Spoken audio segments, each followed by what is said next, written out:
Muy bien, buenas noches. Tengan todos ustedes, los participantes, los asistentes a esta sesión en Zoom sobre la primera jornadas de software inteligente auspiciados por la Escuela Maya y el IC.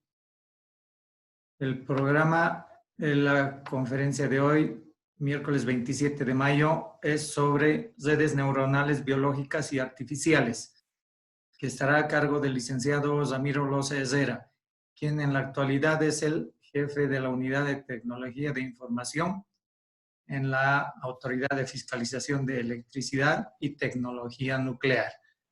Le voy a ceder la palabra a Eduardo para que haga la presentación del caso. Adelante, Eduardo, por favor.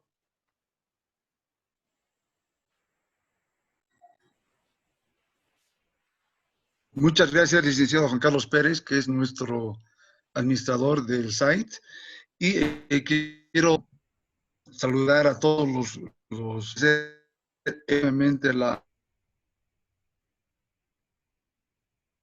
participación. Estamos con más de 100 a inscribirse porque hemos cerrado a las 6 menos 10. De todas formas, vamos a tomar en cuenta algunas participaciones más que me han llegado al WhatsApp.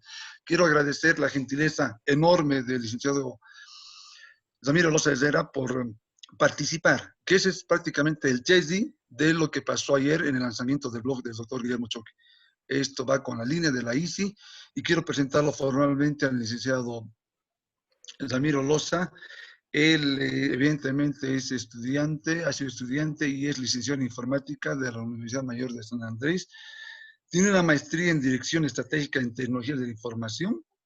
Aparte de ello, el posgrado sobre educación superior, es también docente universitario y es socio fundador el 2006 de la Asociación de Investigación de Software Inteligente. Ha hecho muchísimos aportes en la ICI, es miembro y tiene además bastantes artículos que ha publicado en República del Alto, concretamente, y tiene un libro muy lindo que ha escrito justamente sobre redes neuronales, un dominio que él ha investigado bastante y además ha sido jefe de área de la ICI en este dominio de la inteligencia artificial. Y el libro que ha escrito junto a Frances Méndez Quintanilla es Redes Neuronales Artificiales con MATLAB. Ustedes van a ver en el blog, es un libro hermosísimo para poder entender la estructura de las redes neuronales y además poder a la mano seguir con el software, el MATLAB y poder hacer los modelos que ustedes vean pertinentes en cuanto a sean predictivos o reconocimientos de patrones. Es un libro muy didáctico, es también y sigue siendo y ha sido asesor de varias tesis, no las voy a nombrar porque solo quiero indicarles que tiene una destacadísima actividad en la parte académica y en la parte de investigación. Muchos de sus trabajos han sido publicados por la Dirección de Investigación de Ciencia y Tecnología de la Universidad Pública del Alto. Licenciado Loza, un placer tenerlo una vez más acá. No es la primera vez que lo presento y con el mayor agrado y respeto, pues bienvenido acá. El auditorio en este momento es suyo. Tenemos 25 minutos de exposición y vamos a dar una discusión de 15 minutos más, con lo que cerraríamos esta primera disertación de estas primeras jornadas sobre software inteligente. Bienvenido, muy buenas noches. Ok, muy buenas noches, Inge. Gracias por la presentación y bueno, ya vamos a comenzar. Voy a compartir directo pantalla y bueno, ¿me pueden dar acceso para compartir pantalla? Ahorita está bloqueado.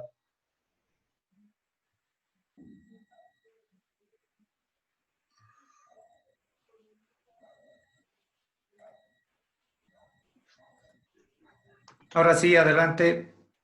Ok.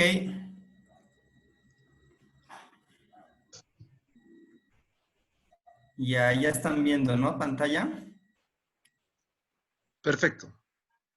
Ya, bueno. Bueno, justamente el tema que me toca hoy exponer es las redes neuronales biológicas y las redes neuronales artificiales. Entonces vamos a ver la diferencia entre estas dos y también las similitudes y por qué tratamos de hacer redes neuronales artificiales en lo que es la inteligencia artificial. Bueno, para hablar de manera general de la inteligencia artificial, vamos a hablar primero de la inteligencia. Y bueno, la inteligencia es la capacidad de adquirir conocimiento, pero no solo adquirirlo, sino también utilizarlo. Si no lo utilizaríamos, no sería inteligencia, ¿no? Entonces, ante nuevos retos, nuevos problemas que hay que resolver, se utiliza toda esta capacidad ya aprendida, que es el knowledge, el conocimiento, y se la aplica para resolver problemas. De igual forma, entonces, la inteligencia artificial trata de imitar esa inteligencia que habíamos hablado, ¿ya? Según el concepto de Richard Lane, en su libro Inteligencia Artificial, indica que la inteligencia artificial es el estudio de cómo conseguir que las computadoras hagan cosas que, por el momento, las personas hacen de mejor forma, ¿ya? Entonces, este concepto es un poco... indica qué es lo que se quiere hacer con la inteligencia artificial, en el caso de imitar la inteligencia real, pero indica que por el momento las personas lo realizan mejor. Entonces da una pauta, ¿no? Que a partir de cierto hito, algún momento nos van a superar en ciertas actividades, que ahorita sí nos superan, pero no en el aprendizaje, en el uso como se realiza la inteligencia en el ser humano normalmente. ¿Ya? Entonces, a partir de eso, han ido creándose varias pruebas para determinar si algo es inteligencia artificial. Por ejemplo, está el test de Turing. El test de Turing consiste en tener separado a una persona y a otros dos agentes, que puede ser una persona y en el otro un softbot con inteligencia artificial, y esta persona que está chateando o que está interactuando, hablando, si no puede reconocer cuál de estas dos personas con las que está chateando es un robot, entonces ahí decimos que esta es una inteligencia artificial. Entonces esta prueba demostraría que ya se tiene una inteligencia artificial en esos casos. ¿Ya? Esta prueba, el test de Turing, la utilizamos casi todos los días. Van a recordar esto, que es el código CAPTCHA. El código CAPTCHA es basado en el test de Turing y trata de identificar, ¿no? Si eres un robot o si eres un humano. Que por el momento se aplican muchas técnicas y, bueno, cada vez se va utilizando mayores tecnologías para poder identificar, porque la tecnología va creciendo, entonces nosotros tenemos que tratar de identificar de mejor forma cuál es un humano y cuál es un robot, ¿no? Pero ese aspecto te dice, sí, con esto ya habría inteligencia artificial, pero otro aspecto que está en discusión es este concepto de la habitación china. ¿Qué te dice la habitación china? Entonces tenemos acá, en el lado izquierdo, una persona china y en el lado derecho una persona china, ¿ya? Entonces, esta persona deposita un input, una entrada acá, y acá al medio hay un procesamiento, pero es una persona que no conoce el chino, ¿ya? Entonces está agarrando un libro de respuestas, que sería un if-then, si es esto, entonces hacemos esto, y miren, si entra esto, le va a devolver, ve el libro de respuestas y le va a devolver a la otra persona china la respuesta que requiere, ¿no? Pero esta persona de acá tiene conocimiento, o sea, o está trabajando mecánicamente, porque ahorita está viendo chino y no sabe chino.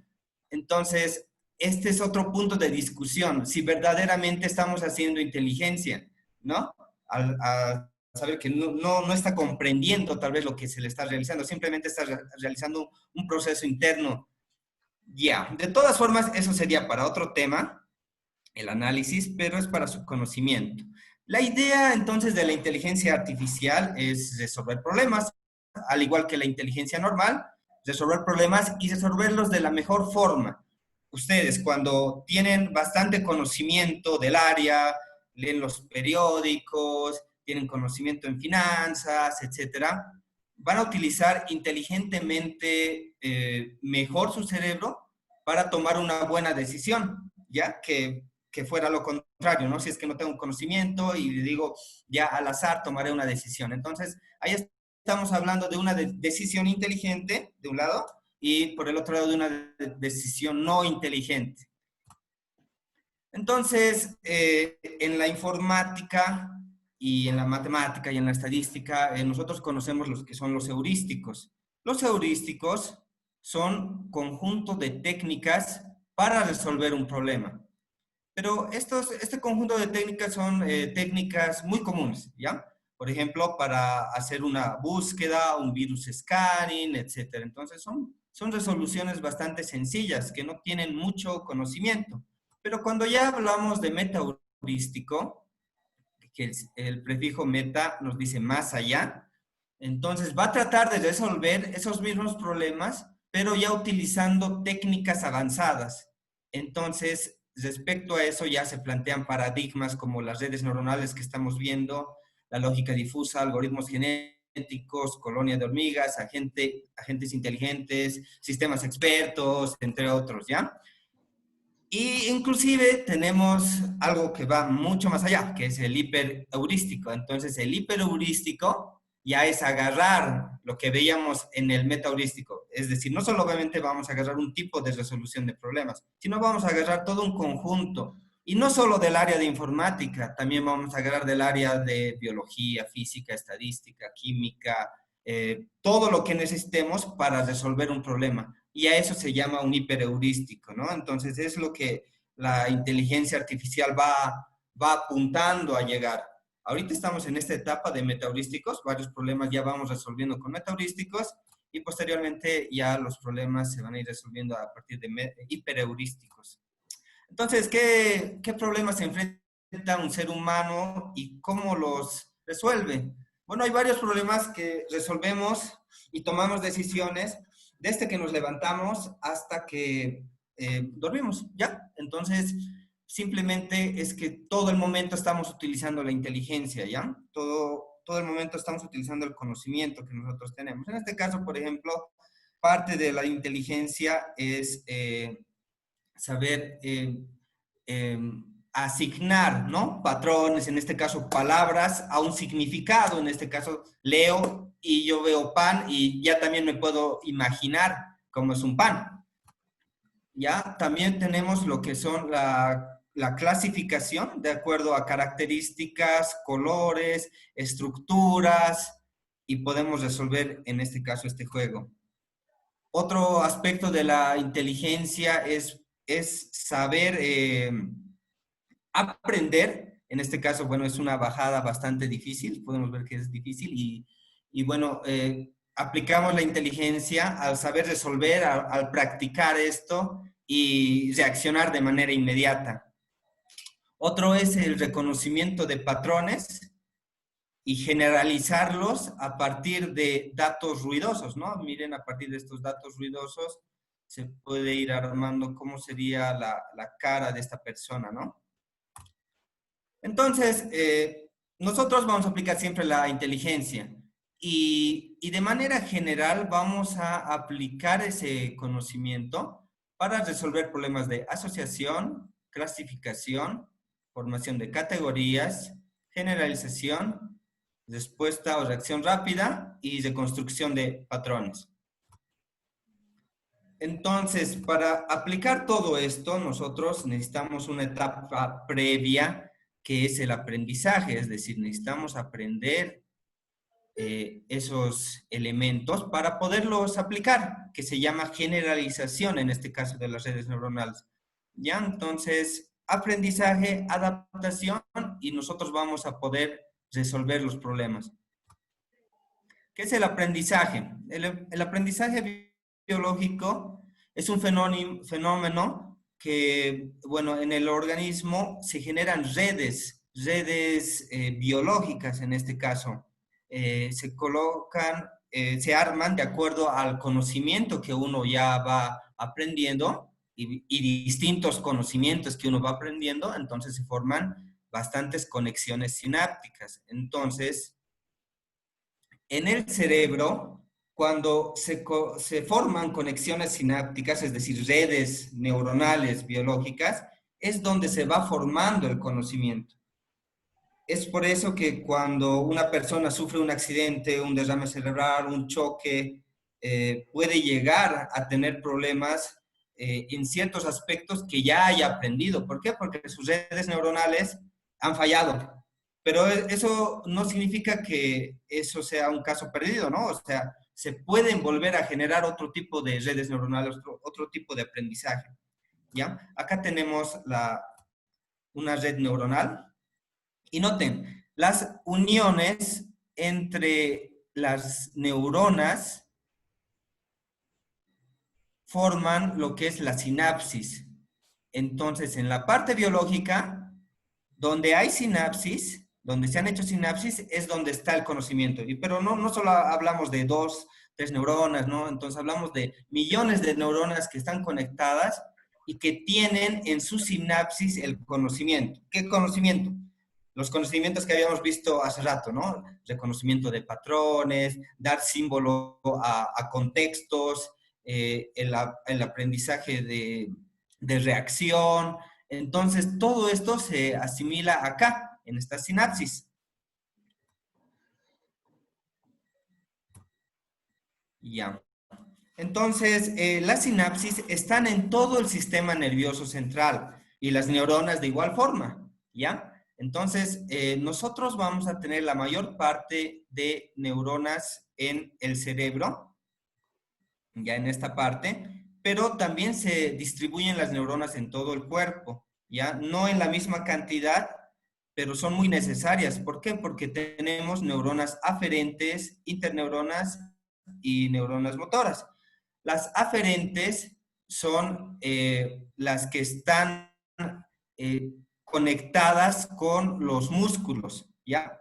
Las motoras son las que están conectadas directamente con la salida y las interneuronas son la mayor parte de las que están en el cerebro. Entonces, lo que pasa es que cuando tenemos algún estímulo externo, en este caso, la persona está tocando una rosa y se ha pinchado, ¿ya? Entonces, llega ese estímulo a través de las motoras aferentes, que son las que están como input, sería una entrada, llega hasta el cerebro y donde están las interneuronas y acá reacciona, dice qué hacer, que puede ser automático o te puede dejar pensar en ciertos casos, y reacciona hacia una salida mediante las neuronas motoras que están conectadas a los músculos. Entonces, en este caso, hace que automáticamente se ha pinchado y levante su mano.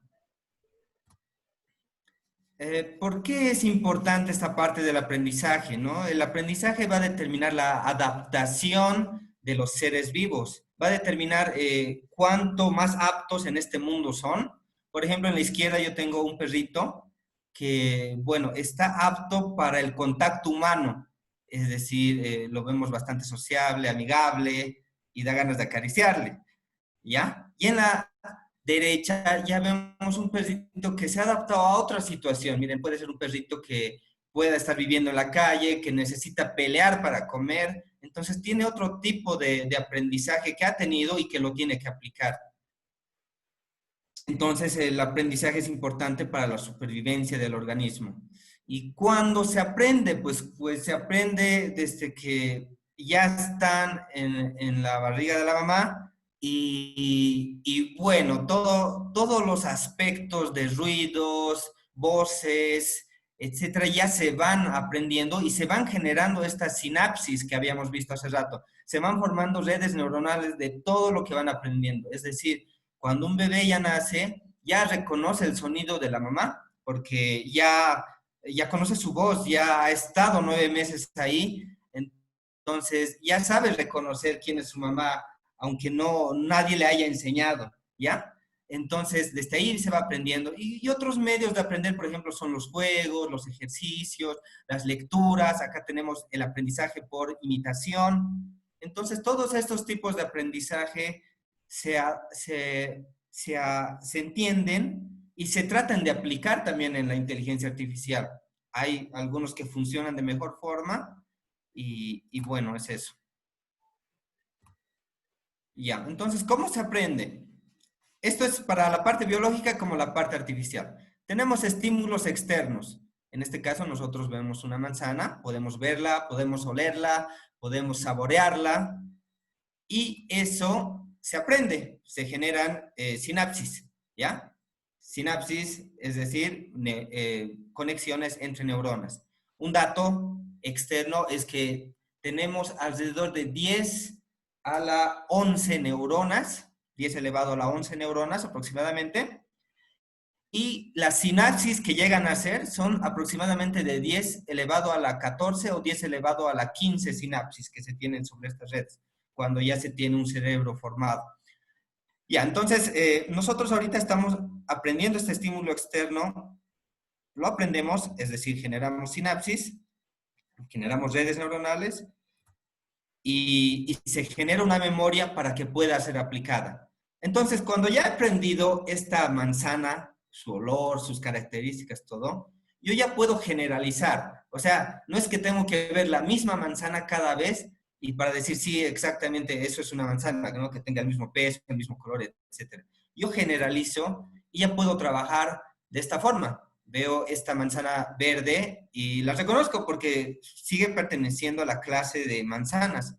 Veo esta que es un dibujo y está mordida, entonces de igual forma el cerebro ya puede reconocerla. Esta que es un dibujo, igual la reconoce, y esta que es un logotipo, igual la reconoce. Entonces, se puede decir que acá ese estímulo externo ya lo hemos aprendido y hemos trabajado con ruido.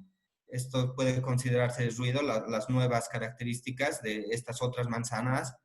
Y igual, entonces yo ya voy conformando de mejor forma mi red neuronal y aprendo mejor. Es decir, justamente es igual que en colegio cuando les hacen repetir la A, digamos, ¿no?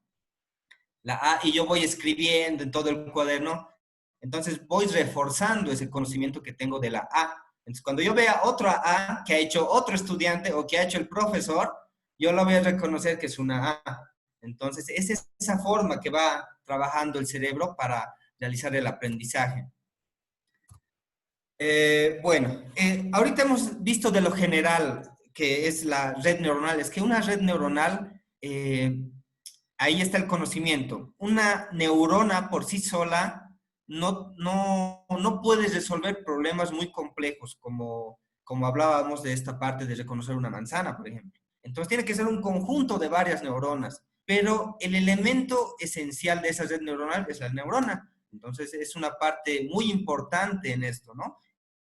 Y justamente la comparación que vamos a hacer acá es la neurona biológica con la neurona artificial.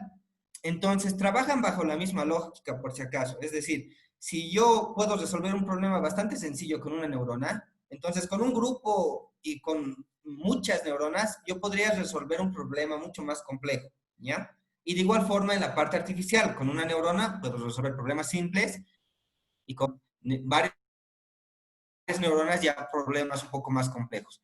Pero vamos a notar el funcionamiento de una neurona y como la mayoría acá en esta exposición son informáticos, conocen programas, etcétera, van a notar que prácticamente la neurona es una unidad de procesamiento que tiene entradas.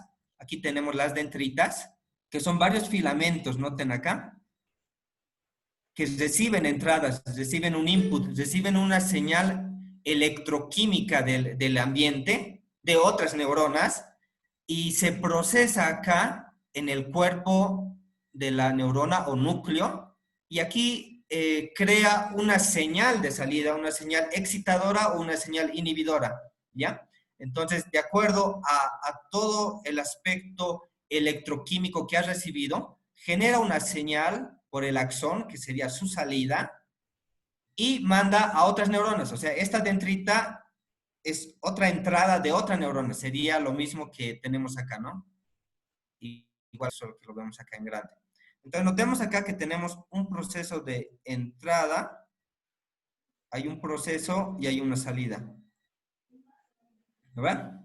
Entonces, una neurona está haciendo lo mismo que hace un programa informático, lo mismo que hacemos en una receta, ¿no? Tenemos entradas, realizamos lo que nos dice la receta y tenemos una salida, ¿ya? Entonces, esto podemos traducirlo. Entonces, se ha visto que prácticamente es como un programa de informática y podremos traducirlo. Entonces, esta neurona se ha traducido a la forma artificial de esta forma. ¿Ya? Entonces ya aquí utilizamos lo que es sumatorias, matrices, y la abstraemos y tenemos esto. Entonces, tenemos las entradas acá, que en este caso serían los patrones que están viniendo de otras neuronas.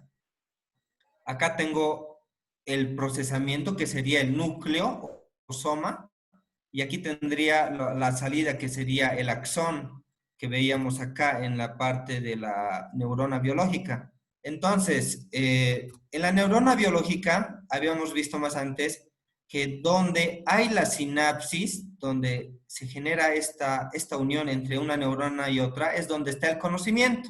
De igual forma, en una neurona biológica, cuando tenemos la unión entre los estímulos externos y el procesamiento, aquí les llamamos unos datos que se llaman weights, que se llaman pesos. Esos pesos en una neurona artificial y en una red neuronal artificial es donde está el conocimiento de esa red, ¿ya? Entonces estamos traduciendo todo lo biológico a esta parte artificial. Entonces, uno de los aspectos de investigación y trabajo y tarea de las redes neuronales artificiales es encontrar estos weights, estos pesos, ¿ya? Entonces hay algoritmos que te permiten hallar estos pesos y bueno, estos pesos, a medida que se van ajustando sus valores, ya se dice que está aprendiendo una red neuronal artificial. De igual forma que en la biología se van formando conexiones entre neuronas, en la parte artificial nosotros lo que hacemos es una modificación de los pesos. Entonces, recuerden esto. Modificación de los weights en redes neuronales artificiales es el aprendizaje. Va a llegar a un punto en que los weights van a estar estabilizados, ya han aprendido y van a poder reconocer.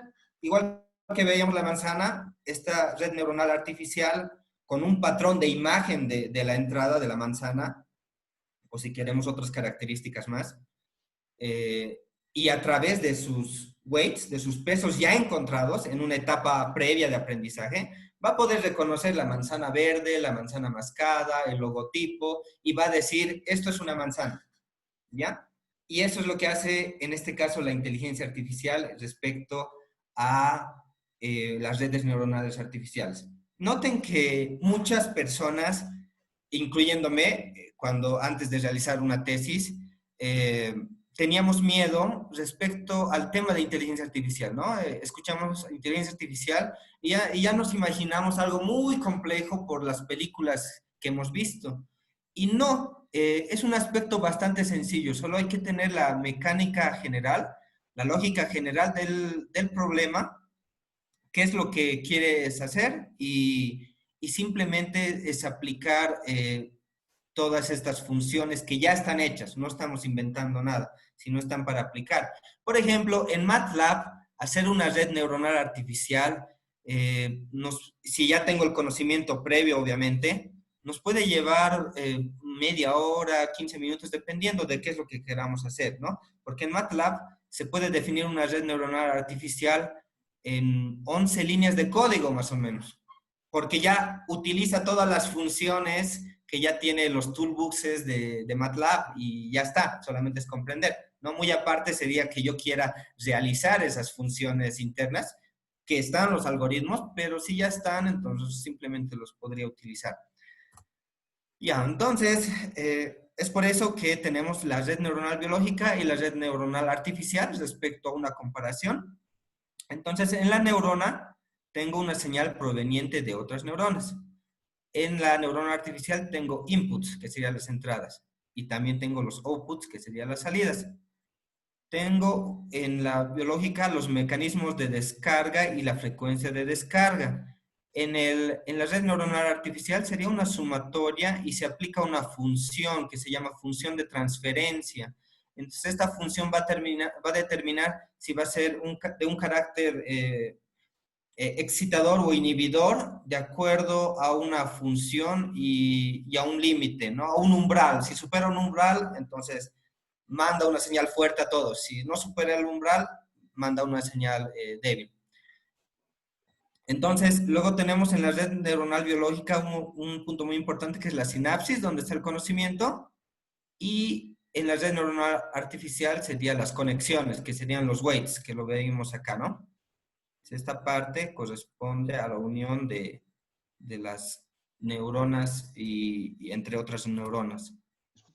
Entonces, a partir de todo esto, ¿qué no es una red neuronal?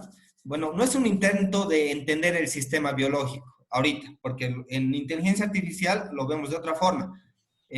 Tampoco es un intento de reproducir la conducta de los sistemas biológicos, ¿no? Para hacer simulaciones tal vez de cómo representar el comportamiento de un insecto o algo así. No, al menos por ahora no. Pero sí es esto, es un conjunto de herramientas, los algoritmos, y reglas de uso con el fin de resolver problemas. O sea, ustedes tienen que entender que las redes neuronales artificiales quieren imitar a las redes neuronales biológicas a resolver problemas que los algoritmos comunes no pueden resolver. ¿Y cuáles son estos problemas? Clasificación a partir del aprendizaje, ¿no? Aquí puedo reconocer cuadrados, círculos, rectángulos, triángulos, etcétera. Reconocimiento de patrones, ¿no? En este caso puede ser rostros, figuras, sonidos, ruidos, música, entonces que tienen ciertas características que yo podría reconocer mediante redes neuronales artificiales. Y un aspecto muy utilizado en las redes neuronales artificiales por su facilidad, bastante utilizado en Business Intelligence, por ejemplo, en Knowledge Database, es la predicción. Entonces, su fuerte ahorita de la red neuronal es la predicción, pero no al nivel de una bola de cristal que yo adivino lo que va a pasar, ¿no? La predicción que hace la red neuronal es a partir de datos históricos, ¿no? Agarro mis datos históricos y a partir de eso yo puedo predecir cómo va a ir la función.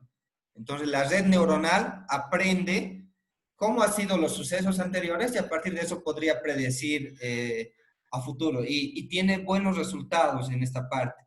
Por ejemplo, si yo agarrara los datos del COVID, ¿ya? Todos los infectados o las muertes de cierto país, que serían datos históricos, yo podría predecir a partir de esos datos históricos cómo vendría a ser la señal de aquí a una semana, a un mes, a un año, etc. Pero es dependiendo de la cantidad de conocimiento que haya previo, ¿no? Que haya aprendido la red neuronal. En este caso, es mejor que se tengan de varios años y para que sea más fiable. Entonces, recordaros, la red neuronal sirve para tres funciones, resolver tres tipos de problemas: clasificación, reconocimiento de patrones y predicción. Y bueno, eso sería la presentación. Bueno, si tienen alguna consulta, ahorita estamos en la etapa de preguntas. Si me permite, por favor, licenciado. Claro. Perfecto. Dentro de una aplicación profesional, ¿cómo podría comportarse las redes neuronales artificiales en un call center, por ejemplo, que es muy importante?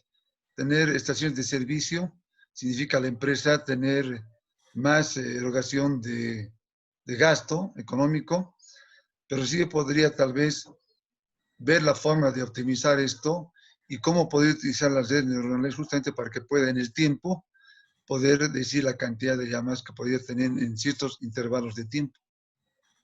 Ya, es muy importante eso, ¿no? De los call centers, saber cuándo colocar más personas, por ejemplo. Igual que los cajeros en un banco, ¿no? Hay puntos pico donde se tienen mayor cantidad de personas.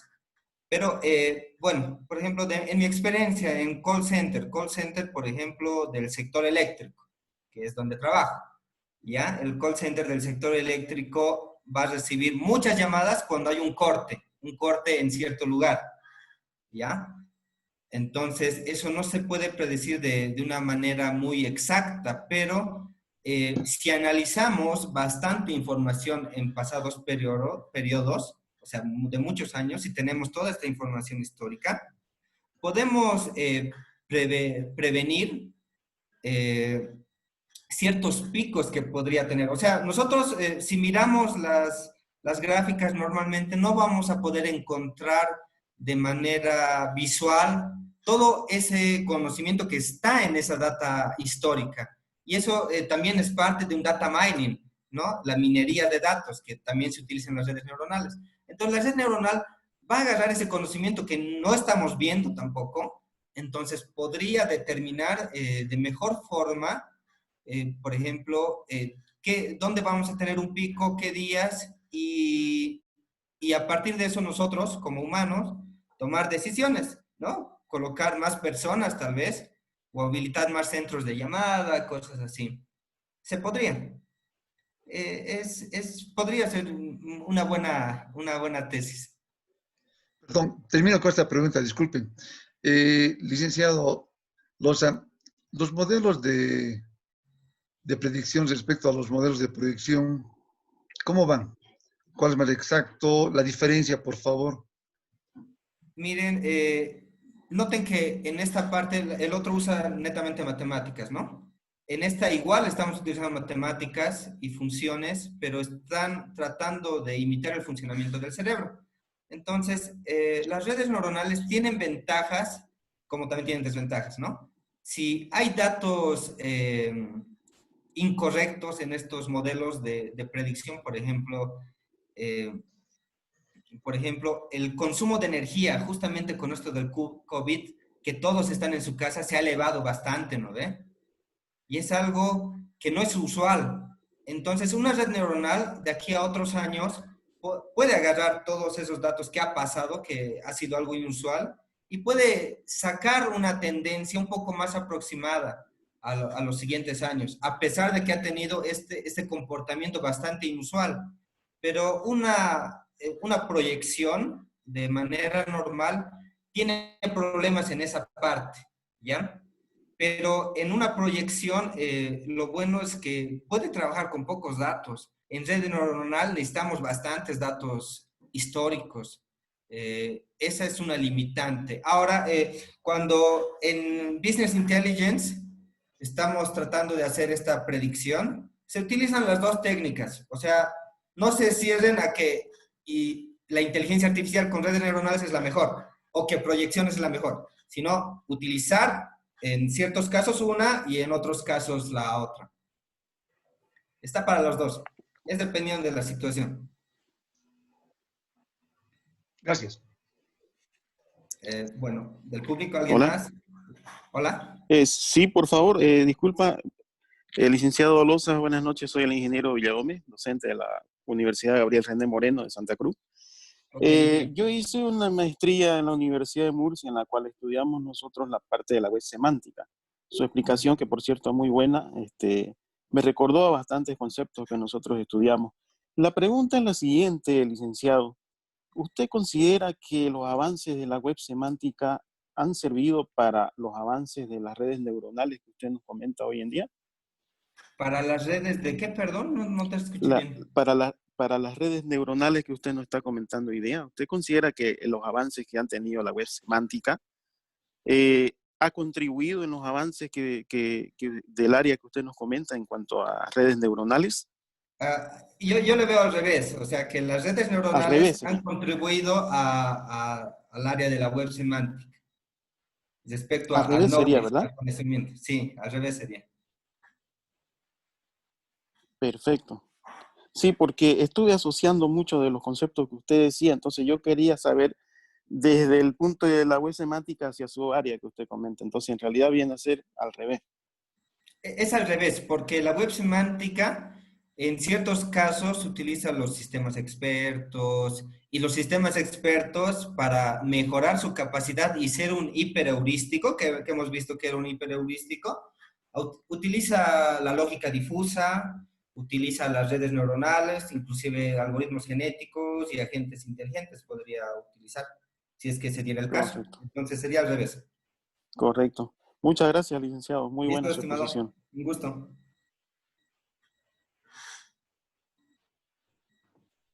¿Alguna persona más que quiera hacer alguna consulta al respecto? El licenciado está... Buenas noches, licenciado.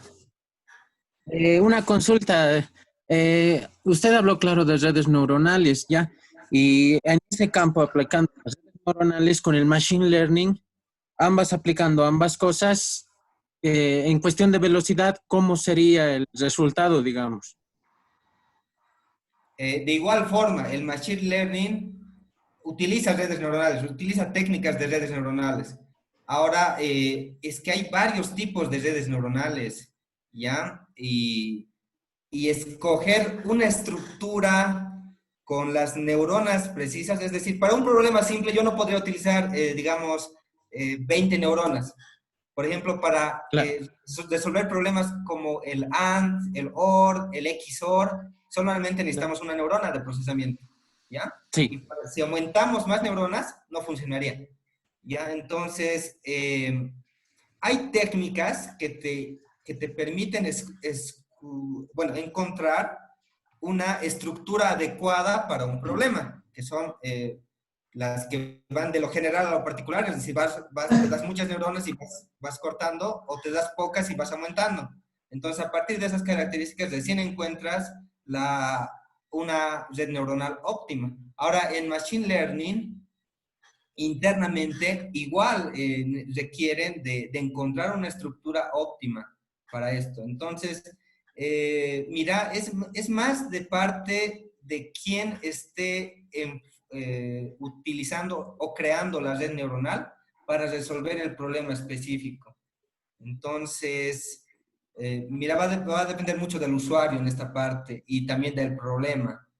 Ciertos problemas, entonces sí se van a alcanzar bajo las técnicas ya bastante estudiadas de redes neuronales, una estructura óptima para resolver un problema de manera más sencilla, ¿no?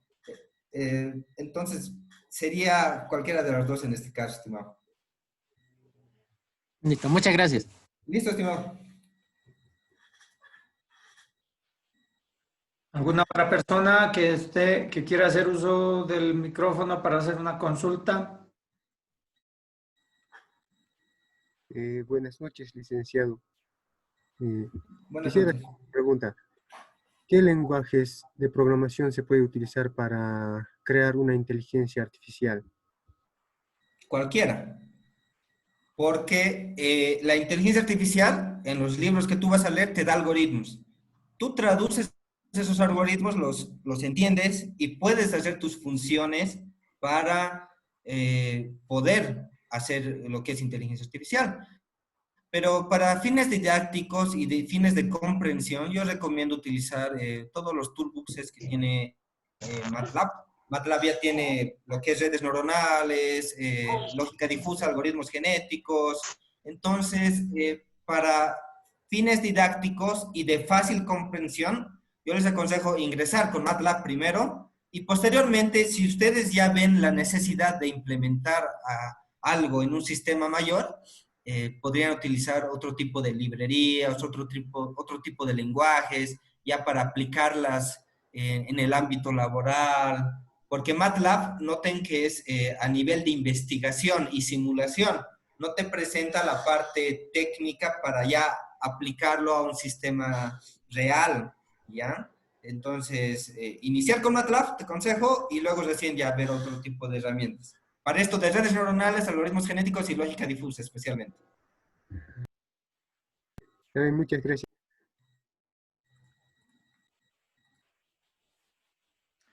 Perfecto, muy bien. Creo que va a ser uso del micrófono. Licenciado, voy a compartir la página, la presentación, por favor. Ok, estimado. Más bien, muchas gracias por su atención a todos y gracias por asistir a esta pequeña presentación. Muchas gracias, estaba genial. Muchas gracias. Muchísimas gracias licenciado. a todos. Quiero agradecerles enormemente la asistencia. Hemos tenido una gran expectativa, una gran asistencia. Y los invito. Mañana a las 7 en punto empezamos la otra conferencia del licenciado Gustavo Palabral Velarde con el tema Continuous Delivery desde el código hasta la producción. El licenciado Palabral es miembro de la AICI y es certificado Scrum y actualmente trabaja con una empresa europea y es el jefe de todo el proyecto. Entonces tenemos también una excelente exposición mañana y quiero agradecer al licenciado Ramiro López, un placer tenerlo acá, licenciado. Gracias.